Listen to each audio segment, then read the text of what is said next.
All right, welcome to Hike the State, everybody. We're going to start letting folks in.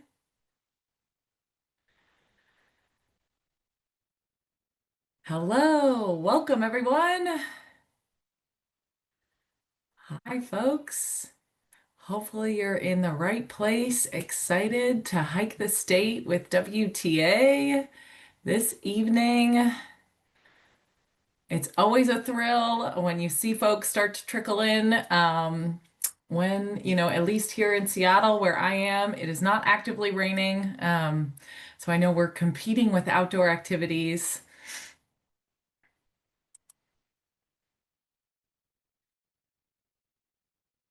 Right.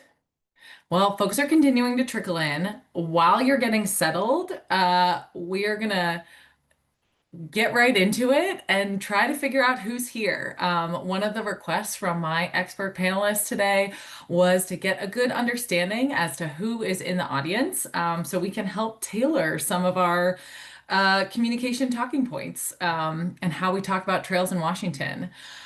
So we are going to be using a live polling tool here called Mentimeter. You can join at menti.com and use the code that's on your screen, hopefully that you can see here. And we're asking for you to fill out a short three-question: how long have you been hiking in Washington State? How long have you been hiking in general? And how long have you been involved with WTA, Washington Trails Association, or using WTA resources to get outside? And as people fill this out, the scales will shift, so we'll get an average. I was the tester here, so you see the 10, 10, and 10, 10 plus here. I'm actually coming up on my 10-year anniversary as a WTA staff person, so that's exciting for me. But go ahead, head to menti.com, use this code, and we're going to get started with the live presentation in about 2 minutes. But we wanted to figure out who's in the room with us so far.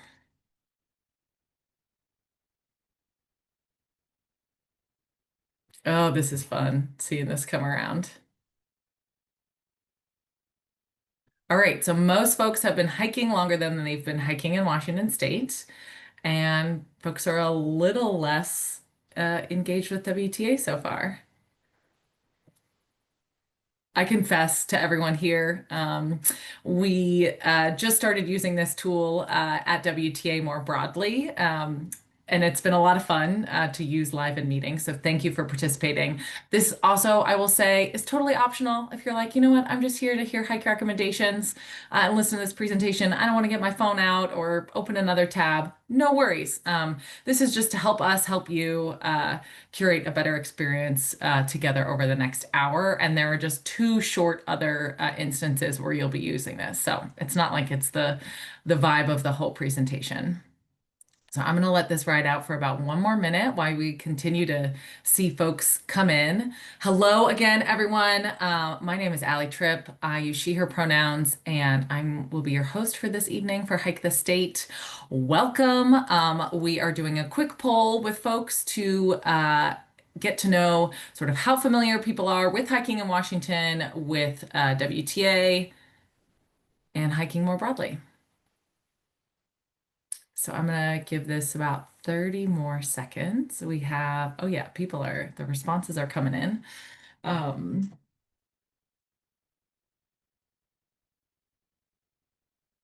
Wonderful. Thank you to the comments folks are sending in about a cool tool. Um, so far we have 250 people, 260 here joining us this evening, and about 120 participants. I'm excited. I just got a great message from a participant. I'm very familiar with hiking, but unfortunately not very good at the computer, so my results are off. Thank you all. Don't worry, this isn't a test. There is no right answer. This is just to help us gauge our presentation for the evening. And I want to give a big shout out to my colleague Linnea, who is going to be the person you're seeing in the chat the most. Linnea is going to be dropping useful links along the way for you to save for later or interact with while we're speaking, just as certain topics come out throughout Hike the State. All right. Well, this is awesome. Most people have been hiking for quite a while. Many people have been hiking for quite a while here in Washington, and then a little bit less involved at WTA. So I'm confident that everyone will come away tonight learning something, either about WTA, about hiking in Washington, or pocketing a trail that you're going to try this summer. So let's kick things off and get going. As I said, for those of you just joining, my name is Allie Tripp. I use she, her pronouns. I'm the Strategic Initiatives Manager here at Washington Trails Association. I've been with WTA for about 10 years now, and Hike the State is my favorite annual tradition of WTA. So I'm thrilled to be with you all here this evening. Before we get going with our formal program, I would like to start by acknowledging that the lands we're going to be talking about this evening are the homelands of Indigenous tribes of the Pacific Northwest, many of whom have reserved rights on these lands. Tribes continue to rely on and share the management of these lands today. So when you go out and explore, please do so mindfully, tread gently, and treat these places with the utmost respect. Thank you. So, we're going to talk a lot about specific hikes and recommendations for you for this year. But I want to just share a little bit about Washington Trails Association and why we're putting on an event like this. So for those newer to WTA, we are a nonprofit community of hikers who come together around a shared joy of time outside and in nature. WTA started almost 60 years ago as a way for hikers to help other hikers, and we've grown to be the largest hiking nonprofit in the United States.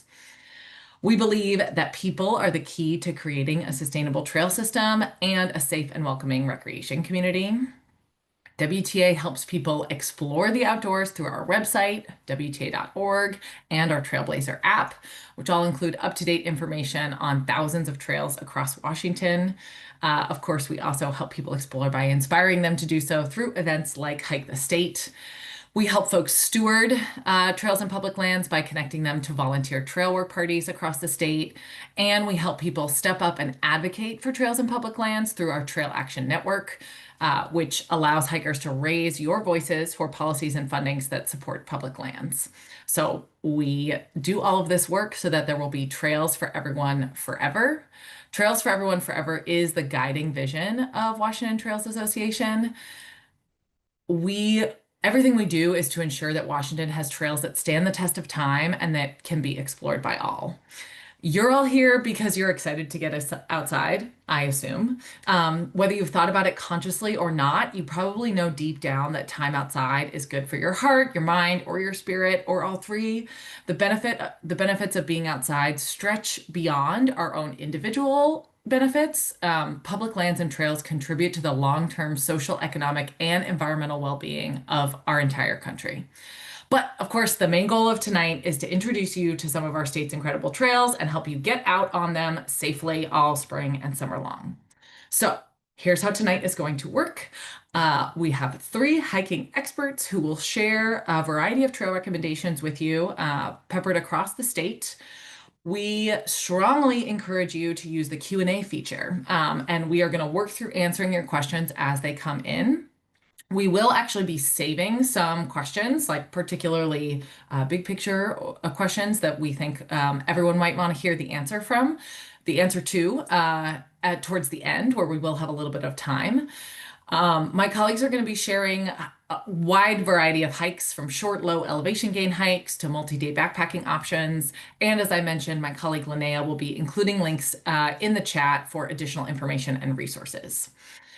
We are recording this presentation and it will be available online and emailed out to everyone who registered for Hike the State. So if you have a friend who you know is going to attend, they'll be getting an email with this recording on Friday. And in that email also, even though you are here, you'll hopefully open that email also, because there will be a digital copy of all of the hike recommendations that we offer here tonight. So in case you missed one, you can find it there. But I'm also going to tell you how you won't miss any of these a little bit later on. But first, I want to get us to our first speaker, who is my colleague, Lauren Drummond. Lauren, please take it away. Thanks, Allie. Hi, all. I'm so glad you're here. I'm Lauren Drummond. I use she, her pronouns, and I've been with the WTA communications team for about 13 years, which is bananas. I've been really lucky to hike and volunteer all over the state. Um, Things that are sort of important to know about me and the recommendations that I'm going to give you is I like a really wide variety of activities on trails. So I snowshoe, I hike, I run very slowly. Um, Backpacking is probably my favorite way to spend time on trails, but I always don't want to put in big, big miles. I hike often with dogs and little kids, and then just people with different experience levels, and I want to make sure everyone always has a good time. So, all of that's to say that I like finding and recommending trails that don't require a ton of like permit getting and also have a lot of like flex and options to go small or go big. Yeah, and hopefully, I've got a selection to show off some of the amazing magic of like three really different landscapes across the state. Um, that's the magic of where we are. So let's get to the hiking recs. My first one is Evans Creek Preserve, which if you live in the Puget Sound region and you don't know about this little network of trails, it used to be a farm. It's incredible. Put it in your back pocket right now. It's one of the first spring hikes that I went on with my newborn, just for a wander. I've used it for 3 5 mile and 9 mile training runs. You can do sort of endless loops on the network. Um, in the fall, it's right next to a pumpkin patch, besides being incredibly beautiful. And WTA helped create the whole trail system here. They worked with the city of Sammamish to do that. They're really diverse. There's open meadows, there's really steep hillsides. One of my favorite things about this place is how well signed it is. So if you have any anxiety about getting out onto trails, there's signs throughout the entire network that show you each of the little intersection points that you're at. And one of the fun things about that, besides sort of, you don't have to constantly look at a map, is that if you have little kids with you, you can let them lead and sort of choose your own adventure, which is really fun and it's really motivating. This is one of the places that I often take out of state folks who have little kids of a variety of ages, and we've always had a good time. There's a great picnic spot, there's nice bathrooms, and you don't need a permit to park. There are two parking lots, one at the lower parking lot, and that has some ADA accessible access there. And then the upper parking lot is also transit accessible, super, super easy from Redmond. So that is Evans Creek Preserve. My next one is a little farther afield. This is in the Okanagan Highlands, which is a pretty remote stretch way up on Highway 20. So unless you live in Republic or Tonasket, this trailhead is something of a haul for almost everyone. It's even 2.5 hours from Spokane. So if you haven't adventured along this stretch of Highway 20, I really recommend it. This time of year, it is gorgeous. 5 stars. It's super close to the Kettle Crest, which is another like long stretch um, that is a little bit higher, but it's melted out a little bit earlier. So right now it's really showing off, wildflowers and gorgeous stuff. So this trail came onto my radar when I volunteered on a backcountry response team trip with WTA. Almost exactly a year ago, we camped right where those tents are. I got to spend 3 nights with those incredible views and 4 days clearing and improving trails. It's a place that we've returned to every couple years. My awesome colleague Holly, who works out there, has worked with the Forest Service there. And it was really fun. So that was a really fun way to get out and explore. I sometimes try to use trail work trips as a way to explore new areas of the state that I haven't been to. So normally I don't spend a ton of time talking about parking lots, but I will with this one, in part because this is a pretty remote, rugged area that you can access on entirely paved roads. And it's right off of a highway. You pull in, there's a nice bathroom, um, and it's wide and it's pretty untrafficked. Like you might run into a couple of people, but I drive a Prius. We call her Adventure Agnes sometimes. And so that is pretty useful if you want to get out there. So it kicks off with a really steep climb. And then, first mile or two, you climb up. But then the rest of it is you just get these incredible views out. You can see the trail crew looking out at the first kind of views that you get over the Okanagan Highlands, and it's really beautiful. It's lush. It has kind of the feel of the Teanaway area, the lower Teanaway around this time of year, if you've ever spent time there, but with a lot fewer people.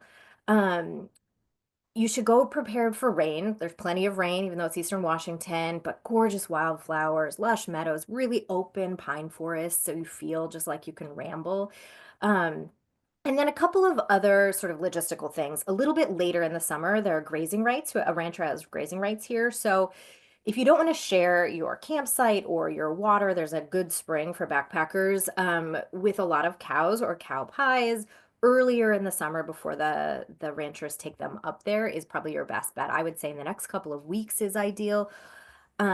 It's also a great like up and back hike if you really like some elevation gain, but there are some options to get more out of this trip. If you want to do it, it's great on a road trip right across the highway. There's another Fir Mountain is another trail there. It's a little more rugged up to an old lookout, and it also connects to the Pacific Northwest Trail. So theoretically, you could start here, end up in Montana or at the coast. So that is Clackamas Mountain. My last pick is North Lake. This trail is a sweet, classic North Cascades experience that um, it picks up right at the very end of the Twisp River Road. So I first hiked this as a backpacking trip with a very senior dog who I didn't want to push into too many miles. So, only handle 2 to 5 miles a day. And we made a 2-night trip out of it. And for the same reason, I'm hoping to return with my 5-year-old a little bit later this season. The trail curls up and around Gilbert Mountain. You start through this recovering wildfire burn that you just saw. There is a ford, but you go in and out of meadows. And then the reward is this really sweet alpine lake basin that just sparkles in summer, shows off golden larches in the fall. There's a long road up Twist River Road if you've ever been up there, and that it can feel like a long haul to get there, unless, of course, you live in the Methow Valley, but it's doable as a day hike. It makes a really great overnight. If you're coming from far away, spend 2 nights there. It's super beautiful. And if you really just like climbing, you can tack on sort of a burly switchback and climb up. There's an official but unmaintained primitive trail up to Abernathy Pass, and you can peer down or hike down, depending on how your skills and experience, into the Cedar Creek Trail drainage. So that's it. Evans Creek Preserve, Clackamas Mountain, and North Lake. They are all wonderful, and I really recommend them. So back to you, Allie. Thanks. Lauren, thank you so much. And when we were doing our practice run through, I actually didn't save Northlake in my MyBack account, but I just did. And there's our segue into the short and sweet pro tip I want to offer you all in between our experts for this go around is if you don't already have your WTA My Backpack account open in another window or on the Trailblazer app on your phone, definitely go get that open because that's a great way to save all the hikes that you hear about this evening. If you don't already have an account, Linnea is linking right now in the chat for you, a link for you to go and get signed up for one.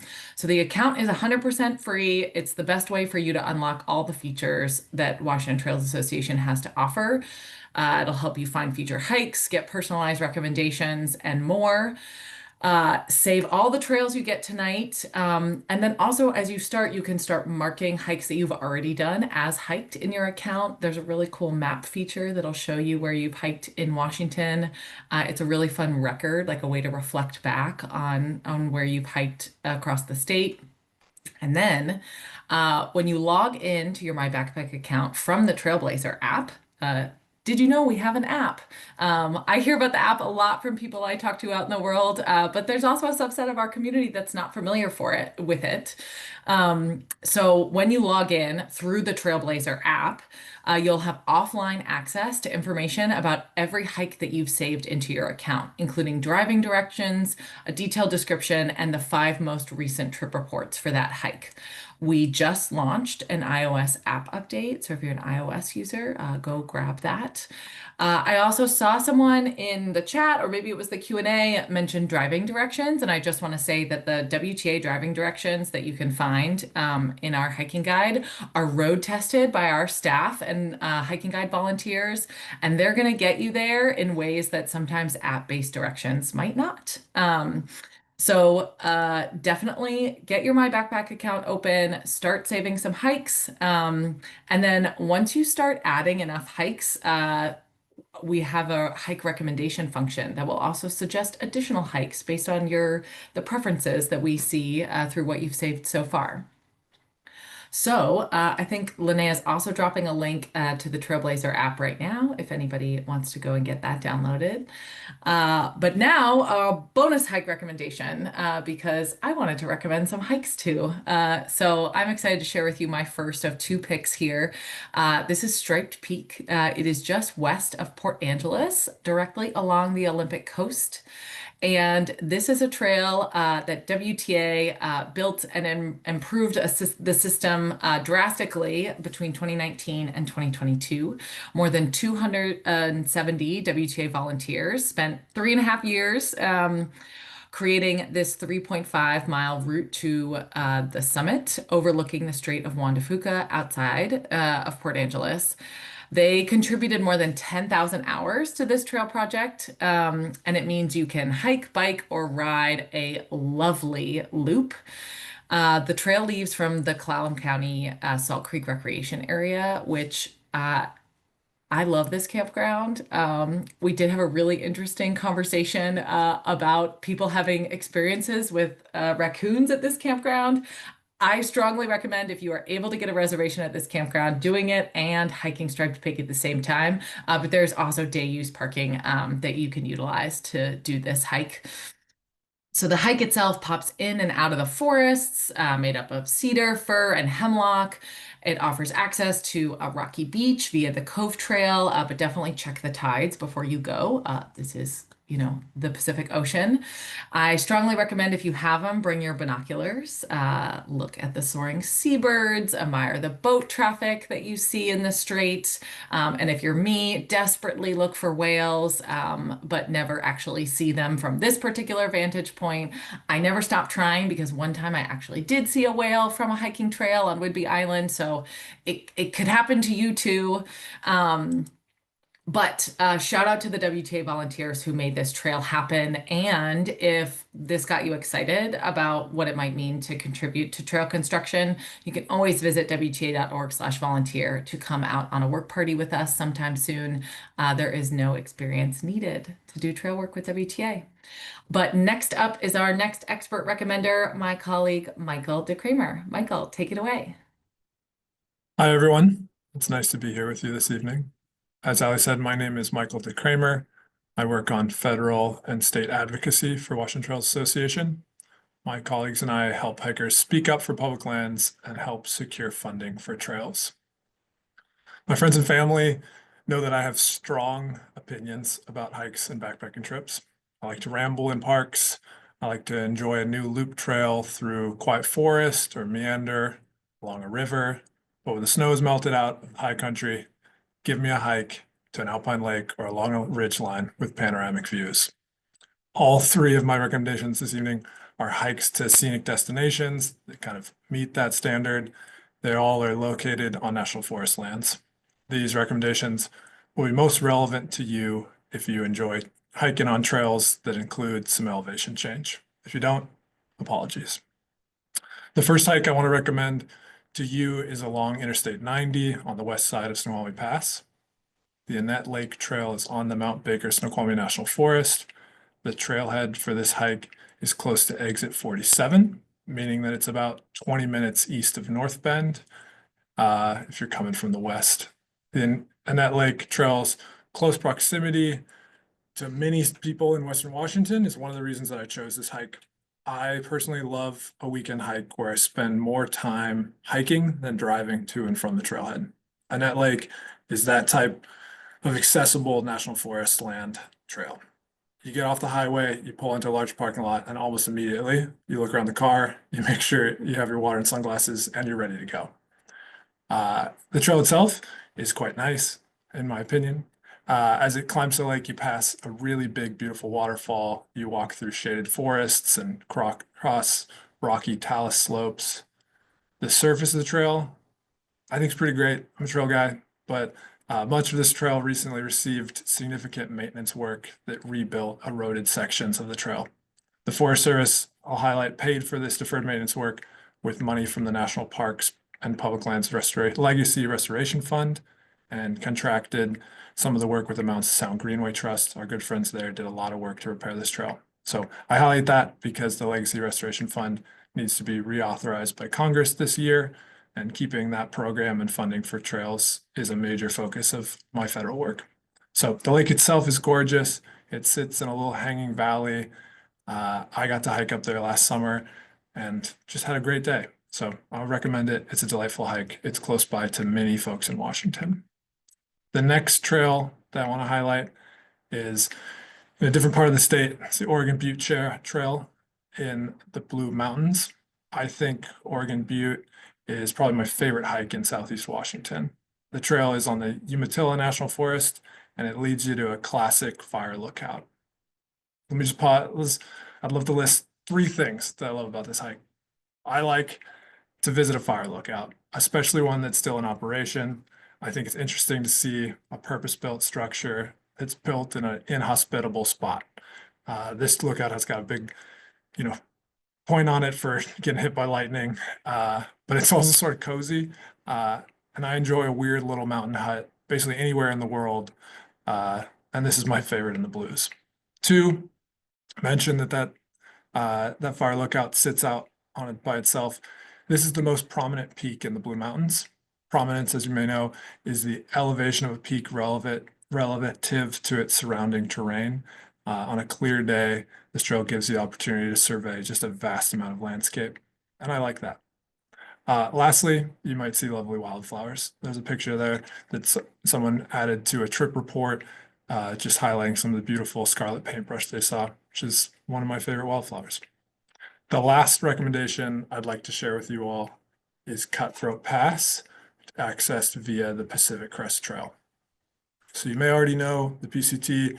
It's a congressionally designated national scenic trail that runs 2,650 miles, more or less, from Mexico to Canada. In my opinion, the PCT is the best long distance trail in the world. I backpacked the length of it when I was 22. So yeah, I'm super biased, but the PCT is justifiably famous for its scenic beauty, and we get to experience a lot of it in the state of Washington. But it can be pretty remote, especially here. North of Interstate 90, the PCT only crosses 5 roads. 2 of those access points are on easily navigated paved roads. The other 3 are dirt roads where you might have a long access hike just to get to the Pacific Crest Trail. But the good news is, when you go hike the PCT Cutthroat Pass, you can take advantage of Highway 20. You get out of your car, you've driven a long ways, because it's not really close to much of anything. It's about 40 miles east of Winthrop. But once you get there, the payoff is great. This is totally the other end of the spectrum from the quick day trip I described to Annette Lake. When you're here, you get out, you get to start your hike in this lovely forested section of the Okanagan-Wenatchee National Forest. You steadily climb up into the Alpine. The higher you go, for me, the more aware I am of just the mountains that surround me as the trail climbs. Snowfields, glaciers, they pop out into view. And I love that. As I hike, the geology really grabs me. I take labored breaths, surrounded by mountains. I feel small and young. The rocks and the gullies and massive valleys, they don't care about my problems. And for a while, as I gaze up at Golden Horn and the other dramatic peaks, neither do I. So Cutthroat Pass is outstanding. I hope you go there at some point in your life. Lots of people go there in the summer. Lots of people go in the fall for the larches and the autumn colors. I love it in the summer on a warm day. I think it's a great hike. It's a great day hike. It's a great start to a backpacking trip along the PCT. However you experience it, it's world class, and I totally recommend it to you. So I hope you have a great hiking season. Thank you so much, Michael. I wholeheartedly endorse Cutthroat Pass. And I want to say thank you to everyone who's been submitting questions throughout. There have been some awesome questions. Please, whenever you can, use the Q&A. That way other participants can see the answers to those questions. A lot of people are sending them in chat to us, and we're getting to them as fast as we can. But if you use the Q&A, other folks here will get to see those answers as well. So, Michael mentioned liking fire lookouts, elevation change, and wildflowers, among several other poetic things. And we wanted to hear from you all. What is the number one thing you look for in a hiking trail? So if you go back to whatever browser you were in Menti from before, either the tab on your phone and you just refresh, or you relog back in using the cloud here, using the code up here. I'm really excited. This is a word cloud generator. If you can use a single word, all the better, because more likely that other folks are going to be using single words. Um, but yeah, I'm excited to see all of the things that people are excited for in their hiking trails. And while this word cloud is developing, I'm gonna preview a little bit about my next pro tip, and that is about WTA trip reports, because they are really the magic, one of the magic ingredients of Washington Trails Association. Um, and they're also a vital tool for helping keep people safe and keep WTA and land managers in the know about what's going on the landscape. The information that folks share through trip reports can be really great data points for shaping our trail work priorities or management decisions. But spoiler alert, they're also how you're going to find these things that you like to see, because you can always do a keyword search. You know, if it's not something that we already have filterable in the hiking guide, like wildflowers blooming or fall foliage, you can search specifically for things like old growth or a fire lookout in the hiking guide and trip reports. So I'm gonna let this go for one more second just because I'm really enjoying seeing what people are saying about the number one thing you look for in a hiking trail. I see, I totally agree with views. Solitude is interesting that that's so big. I love a loop route. I also concur with the folks who are saying that. Oh man, this is so fun. And folks are even commenting in the chat too. Thank you all so much for participating. Maybe at the end we'll flip back to this side to see everything else continue to accumulate. Um, but I want to talk a little bit more about trip reports and how they are ultimately more important than ever. So it's incredibly helpful to your fellow hikers when you get back from your hike to share a quick download on what you saw and what you experienced when you were out there. A good trip report doesn't have to be long. It has to cover a few key factors. You know, what was the condition of the trail? Was there anything unexpected that you encountered that you hadn't read about in previous trip reports or that wasn't listed in the hiking guide? Is there anything you wish you had known before you went out? Maybe share a photo to help paint a picture of the experience. Thanks to the Trailblazer app, it's super easy to just pull a photo from your phone and upload your trip report from your phone. You can even type it all up while your hiking buddy is still driving you all home and get it all set to go, and it'll upload as soon as you get back into service. I know a lot of you probably get information from WTA trip reports. So, you know, we just ask that everyone pays it forward and participates in the system that we all benefit on so much.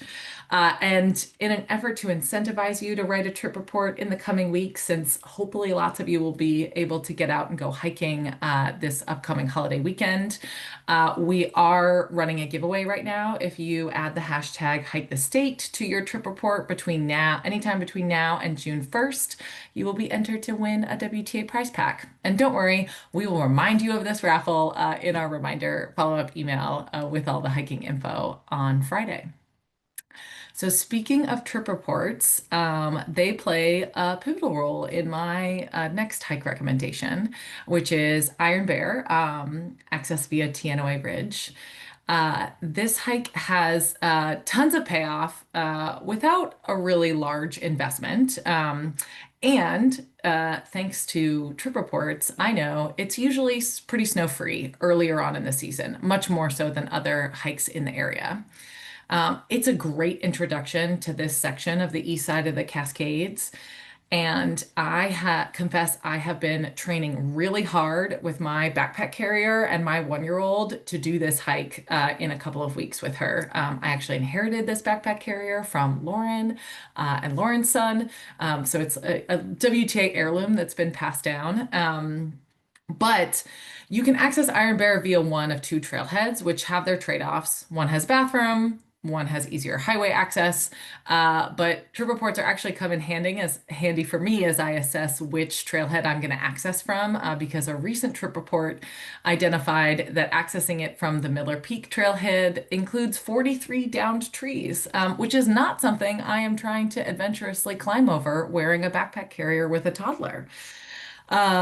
So I highly recommend bringing a pamphlet or taking photos to identify later the wild variety of wildflowers that you're going to see on this hike. It has lovely views of the Teanaway Range, and on a particularly clear day, you can see Mount Rainier. And obviously, you see this photo that I took a couple of years ago, that even when it's cloudy, it's absolutely beautiful.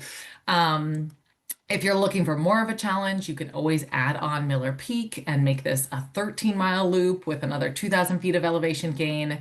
But just a heads up, this trail does open up to motorized use after June 15th. So if you prefer to share the trail with just hikers and bikers and horse folks and not motorized folks, get out there before June 15th. Now, I'm very excited to hand things over to Anna Roth, who I'm 100% sure was the one who suggested Iron Bear to me approximately 9.5 years ago when I first started working at WTA. So, Anna, thanks for one of my favorite hikes recommendations, and I'm excited to hear what next favorite hike I'll hear from you now. Of course, Ellie. Thank you. Yeah, Iron Bear and Miller Peak are really great. I probably had done the whole loop shortly after I recommended them to you.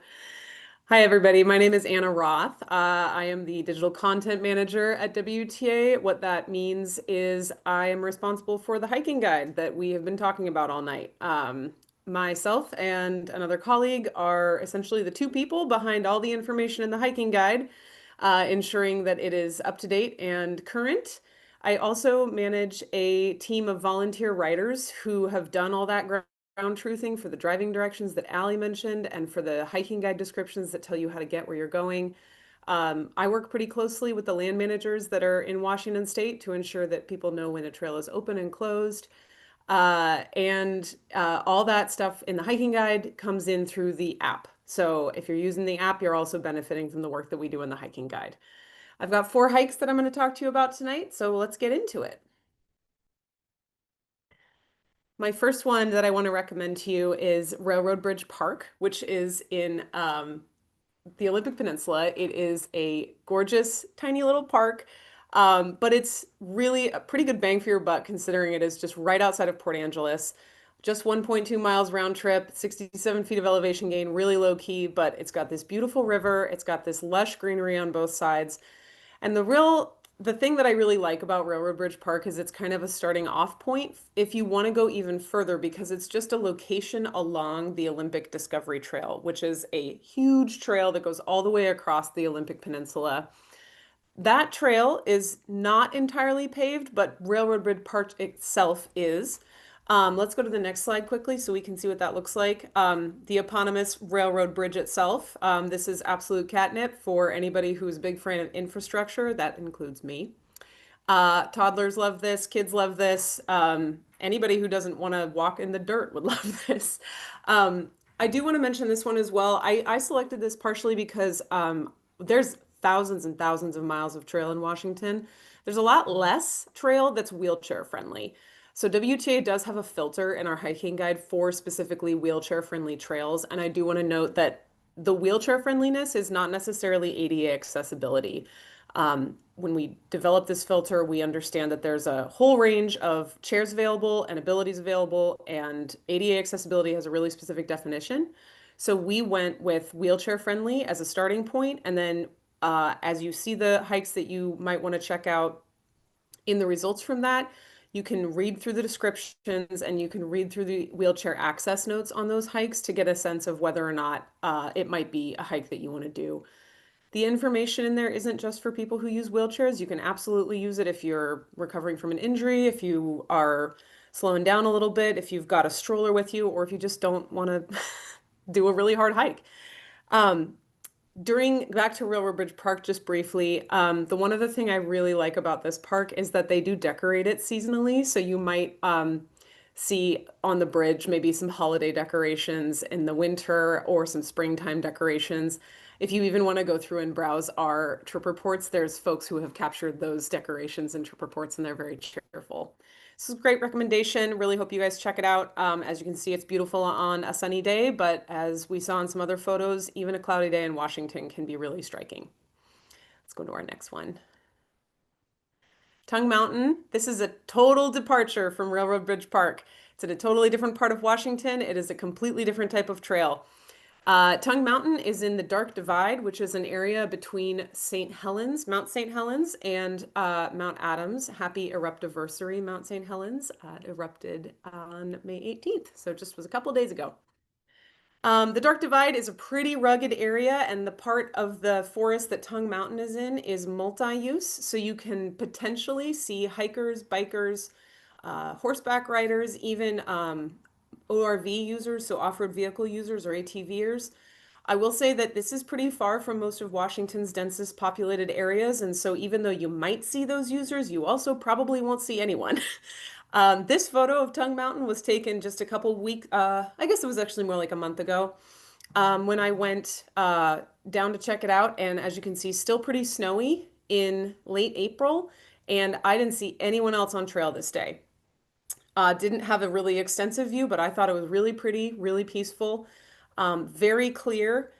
It is a little rutted. Motorized trails tend to get a little bit cupped from the motorized usage, but that's why trail maintenance is so important, and that's why it's so important to fully fund the federal government so they can manage that maintenance and everybody can continue enjoying trails in these areas.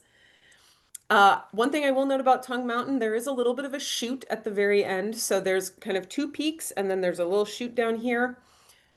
This is an interesting illustration of weather in the area. That chute is an avalanche chute. And the day that I did it, which was the photo you just saw, I turned around before I got to the top. I was very close, but I decided there's too much snow here. I do not have the right gear. I don't want to get stuck. I don't want to inconvenience anybody else. I want to get down safely and get back to what I need to be doing today. This photo that you're looking at right now was taken 2 days later by my colleague who went after I recommended that she check it out. And as you can see, it is totally sunny. It's totally clear. She got all the way to the top, no problem. So the weather in Washington is super changeable, very variable, day to day, week to week. And that's why trip reports are so important, so that you can have a visual understanding of like what you can expect to see on trail and how to prepare best. My colleague that went after me was probably a little over prepared because I told her I hadn't gotten all the way to the top, but better to be over prepared than under. Tongue Mountain is part of a really long trail that starts essentially from Highway 12 and then goes way, way into the heart of the Dark Divide and explores all of these incredible buttes. The reason I love this area is the geology is so remarkable. It's all volcanic core and really striking big rock, very bare. It's one of my favorite landscapes. I also really like the area around Mount St. Helens. Really, really recommend this area. Let's go to the next slide. White Bluffs, here's another one with really unique landscape. What hopefully you're learning in this presentation is that Washington has a lot of different looks. White Bluffs is one of my favorite and one of the most unique landscapes I've ever been in Washington. This area is right across the Columbia River from the Hanford nuclear experimentation area. Luckily, none of that is really visible while you're hiking here. And you've got shrub steppe, you've got huge wide open skies with giant cloud formations, really dramatic, whether it's sunny like you can see in the left-hand photo or if it's cloudy in the right-hand photo. In the left-hand photo, you can see the thing that I think is the most interesting about this White Bluffs area, and that's the sand dunes. There are two huge sand dunes right in the middle of central Washington, in the middle of the shrub steppe like this. And this hike is a really good one for kids who are just sort of getting into hiking and who are starting to maybe want to challenge themselves a little more. Or even for some, not necessarily a kid, somebody who's just starting. The nice thing about White Bluffs is there's a little bit of elevation gain, but not a lot. And it's just all taken care of right at the beginning. So you finish your elevation gain and then you basically walk on this plateau all the way towards the dunes that you can see in the background of this photo. Excuse me. Once you get to the dunes, it's very intuitive to just follow the path to the end of them and then turn right around and come back. My favorite thing about this hike that I did quite recently with my partner is it's quite windy there because there's not a lot of tall trees to provide breaks from the wind. So I brought a kite. I recently started carrying a kite on my hiking trips, and I find it very morale boosting. It's pretty easy to hike with, and it's just kind of fun. So a nice little addition to a hike that you're doing. I'm going to move on to my very last hike. Lyle Cherry Orchard. This one's down in the southwest part of Washington, on the Columbia River also, but on a different part of the Columbia River. In this photo, the landmass that you can see to the right is actually Oregon. And then this Lyle Cherry Orchard is in Washington, of course. Excuse me. Lyle is a beautiful area. As you can tell, it is a former cherry orchard. WTA built all of the trail system here, formalized it with the help of some of the agencies down in the area, and it's really beautiful. It takes you straight up from Highway 14. It is admittedly a little bit steep at the beginning, but you get up through this sort of hanging valley into a switchbacking trail that's really beautiful with absolutely stunning views of the Columbia River Gorge. And then you end up in this forest of trees. And I will say it is named after a cherry orchard and it is the site of a former cherry orchard. But my favorite thing about this area is the Gary oaks that are in that grow on the hillside here. And that's kind of what we're looking at here is a mix of Gary oaks and some cherries as well. One thing I do want to note is this part of Washington and central Washington to a certain extent does have a few ticks right now in the springtime. We've got tons of resources on our website to help you plan for how to avoid them, how to deal with them if they get on you. But a new agreement between Washington Trails Association and the Washington State Department of Health is evaluating when people encounter ticks on trail. And so I know we've been talking about trip reports a lot tonight, but one more benefit of trip reporting is that if you encounter a tick and put it in a trip report, because that information will go to the Washington State Department of Health, and they'll start to have a better understanding of where people are encountering ticks in Washington State. And by studying that, they'll be able to determine sort of where to deploy their resources to best improve public education around tick presence and how to avoid them. So very cool public health win for WTA and a pretty easy ask for hikers. Just write a trip report and let us know where they are. I hope that you found one of these inspiring or all of them, and I really hope I see a trip report from you this year. Thanks, Allie. Thank you so much, Anna. Anna's note about turning around when she was unsure about trail conditions is a perennial theme of WTA's communications around hiking. There's always hiking another day. And it leads really well into our last set of recommendations for hiking this summer. So as many of you have probably been following in the news, reductions in staffing and funding at the U.S. Forest Service and National Park Service mean things will be looking different on trails in Washington this summer. You're very likely to encounter different trail conditions, different facility availability, different employee availability from land managers. And so we want you to be extra prepared than you've ever been before. We encourage you to pack your patience, pack your plan B and your plan C. You might show up and a gate is locked, so a parking lot's not accessible. That's when it's great to hop in your My Backpack account and look at other saved hikes that you have in the area. And also bring your toilet paper. A recent thing that we just heard from contacts at the Forest Service is that while some bathrooms might still be open, it is unlikely that some of them will be stocked with toilet paper. So bring your own. You can absolutely expect fewer trailhead services and less maintained trails. With the recommendation around turning around, safety is the top priority. Emergency services may be slower to respond. As always, you're not guaranteed to have self-service on any trail anywhere. So don't push past your limits. And if you're traveling with a group, be sure to check in consistently and always be making decisions based on the least experienced hiker within your group. And then, of course, we encourage you to leave it better than you found it. Please pack out your trash, your dog poop bags, and your food scraps, and don't just drop them in the bin at the trailhead because some of those may not be being serviced this year. Pack that trash all the way home. We can all be a part of the solution of making this a better hiking season than it could be by preparing, being safe, and leaving places better than we found them. If you want to stay in the loop about opportunities to speak up for funding for trails and public lands in the future, WTA has already run several action alerts in 2025 alone, encouraging better funding and protesting cuts to these agencies. We encourage you to sign up for our Trail Action Network. Linnea is going to be dropping a link in that right now.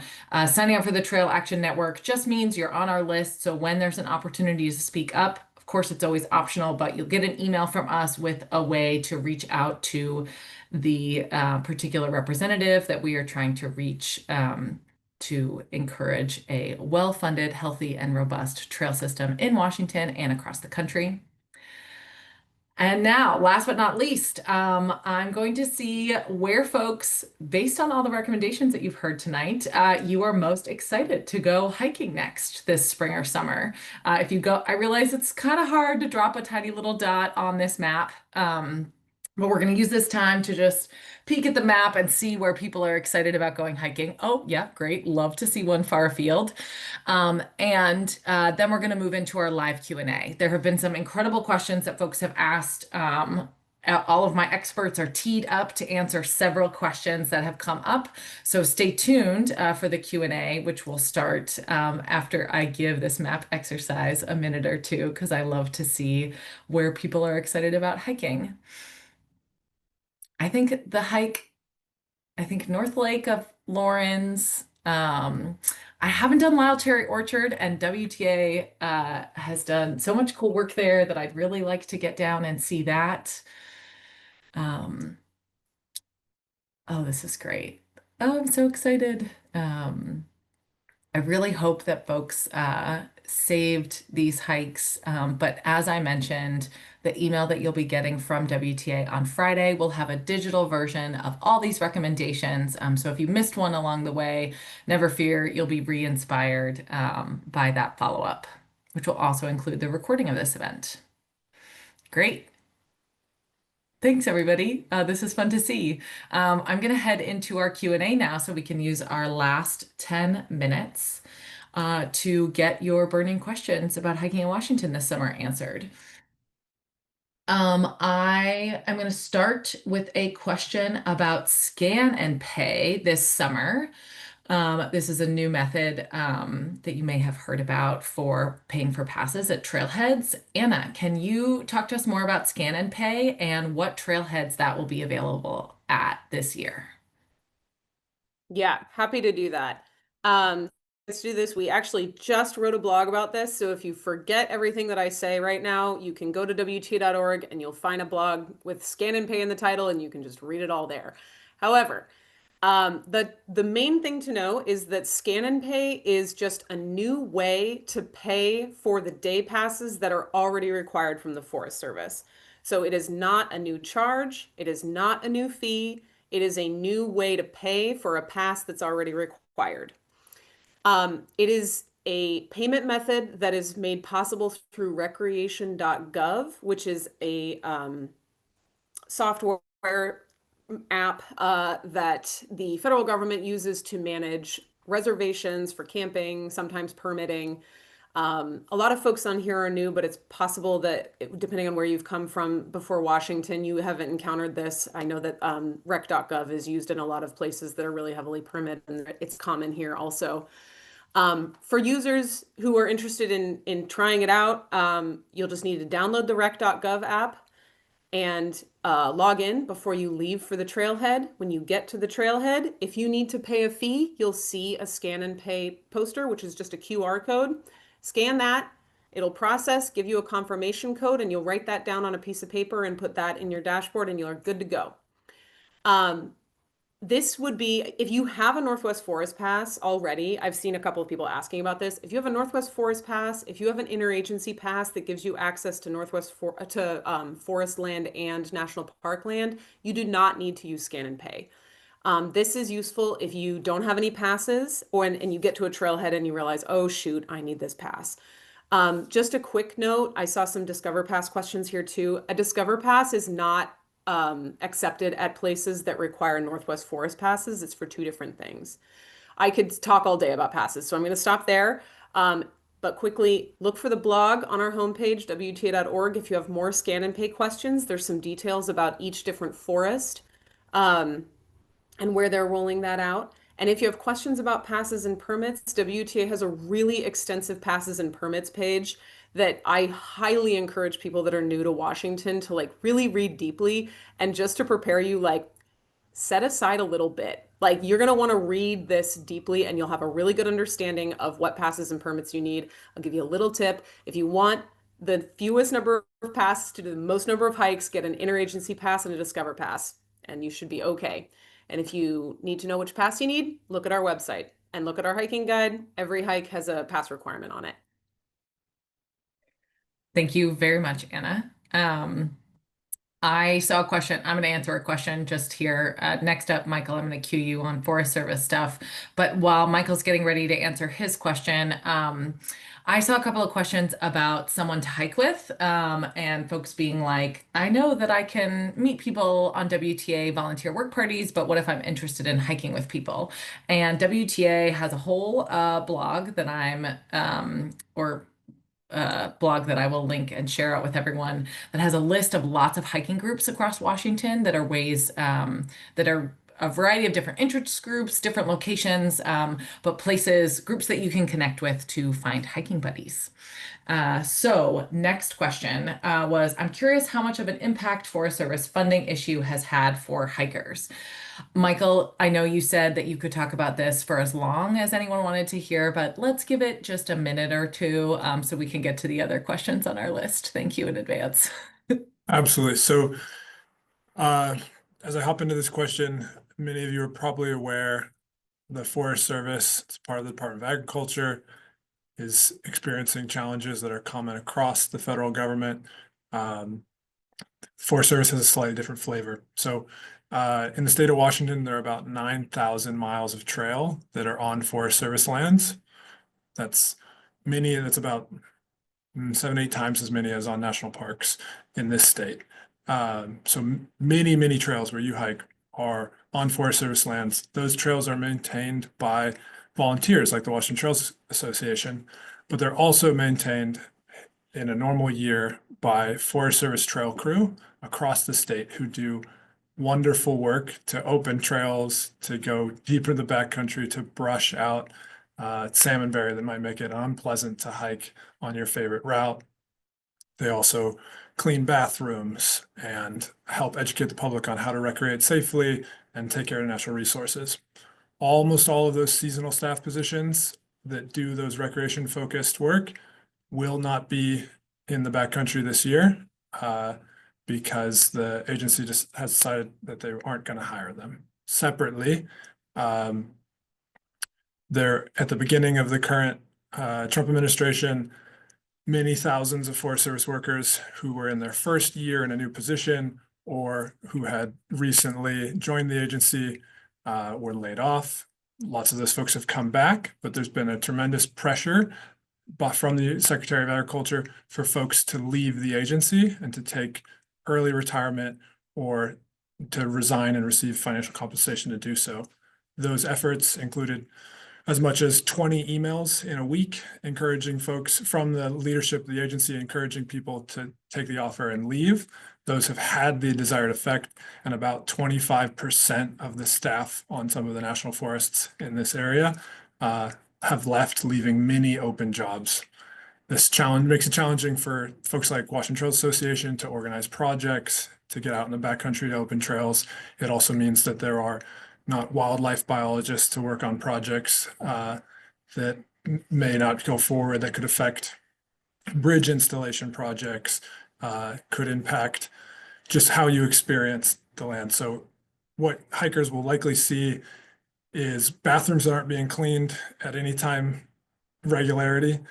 You may see less, search and rescue capacity if you get into trouble because their agency folks aren't available to help coordinate and talk with the county search and rescue.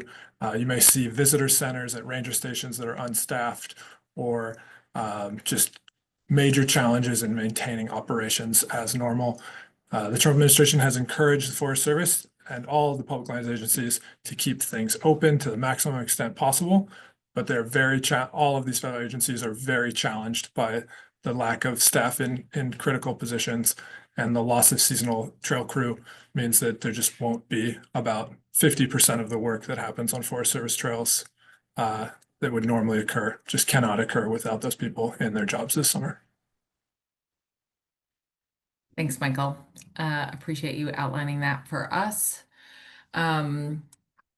We've got time for maybe 2 more questions here. So I'm going to throw it over to Lauren. We got several questions asking to sort of compare and contrast some WTA resources to those that are available on AllTrails. Lauren, take it away. Yeah, this is a great question. I say, why not both? Lots of people use both, and I think the biggest distinction between WTA and AllTrails or something like AllTrails is that we're a nonprofit organization. So our goals are really different. Our mission is to serve and protect the public lands of Washington State and the trails, help hikers here. They're an international organization that is serving a really, much broader, bigger audience. So I think, I believe in research. Use as many tools as you can to research, use what you want on the ground. But I think if you want to know sort of like down to the minute, the best place to get your French fries, the best place, or like if a road washes out, we'll have alerts up like that.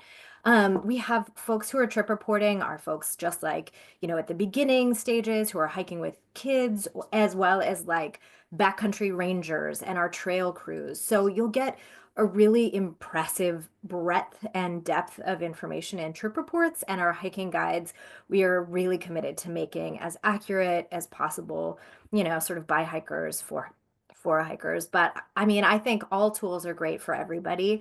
If you want to support us, ours will always be free for everybody. I think that's the other big distinction, is that it's part of our mission to keep really good information free for everybody. But we're a nonprofit organization, so you can always donate if you need to, if you feel like you want to support it. Lauren, that's a great segue to close on. I think we're going to linger here for a few more minutes to answer a few more questions just that have come up. But I want to close before people sign out because it is almost 7 p.m.